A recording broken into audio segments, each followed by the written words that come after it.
Basically, there was an advance ruling pronounced by the Gujarat Advance Ruling Authority back in July 2020, which stated that if an employee terminates employment immediately, all of a sudden, and does not serve the notice period, in that case, any compensation which the employee is paying to the employer would be liable to GST. This was the advance ruling that was pronounced in July 2020, but has all of a sudden made headlines among a lot of professionals. There are social media posts about it, and yes, people are talking and criticizing it. So let's look at the problems associated with it and the technicalities associated with this particular matter.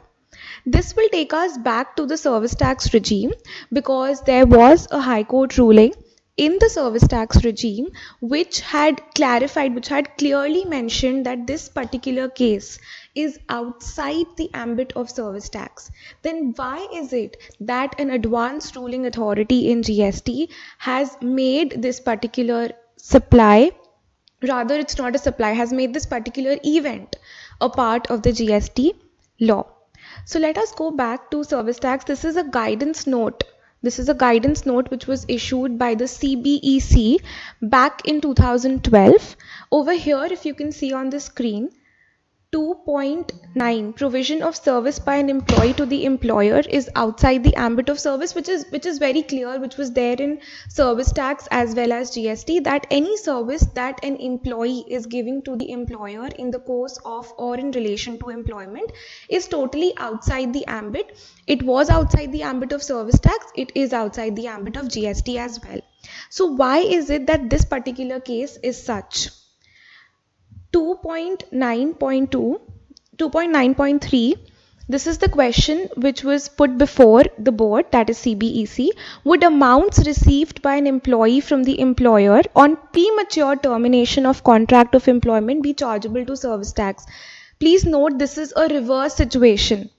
The advance ruling that we are talking about today is when the employee is making payment to the employer, but over here the question that I have mentioned over here is the reverse situation where the employer is paying to the employee for premature termination.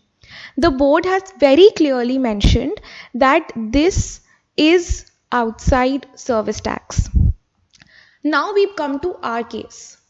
If we look at this particular ruling, which you can see on screen by the Madras High Court in 2019, point number 11 clarifies the entire situation, and the order is pronounced as such that this particular event wherein the employee is making payment to the employer for premature termination without serving the notice period, that's basically a compensation, that is not considered as a tolerance of an act by the employer.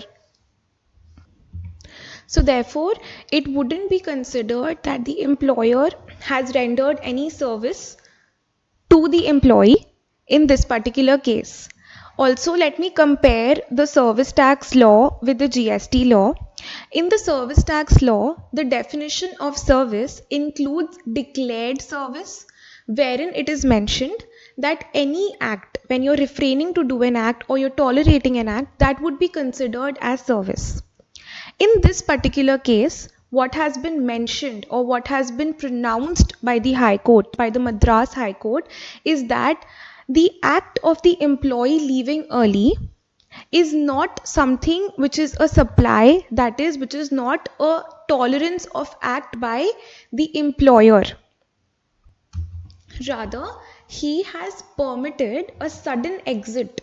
So he has basically facilitated the exit or a premature exit of the employee against a consideration which is outside the scope of service tax. Now, if we look at the GST law, in the GST law as well, section 7 defines supply. Schedule 2 of the act contains the provision wherein tolerating an activity or tolerating an act is considered to be a supply of service. This is the point which has been picked up by the advanced ruling authority, based on which they have given the judgment. Now, when the applicant had filed an advance ruling, they had very particularly quoted this particular judgment of the Madras High Court pertaining to the service tax regime, but the authority simply quashed it, saying that it is from the service tax regime and hence not applicable in the GST law. Therefore, in GST, such an event would be taxable, which is in itself a questionable ruling, because of course when an employee is terminating employment and paying certain compensation without serving the notice period, then if we consider the service tax judgment as such, which makes sense that yes, this is outside the scope of service and outside the scope of supply, which should squarely be applied in GST as well. So let us know your views on this particular ruling. Although advanced ruling is not binding on everybody, but yes, it does pave way to litigations, it does pave way to a lot of discussions among professionals who have different opinions and different views. Because if you can remember, a similar matter took place at the time when directors' remuneration was being talked about, the taxability of directors' remuneration was being talked about, where, of course, there was a ruling wherein it was mentioned that directors' remuneration is taxable under RCM, and then later on it was clarified. So we can hope and expect a similar type of clarification in this particular case as well. Till then, stay connected. In case of any update, we'll update you. So do subscribe to our channel if you have not subscribed with us yet, and stay connected. Thank you so much.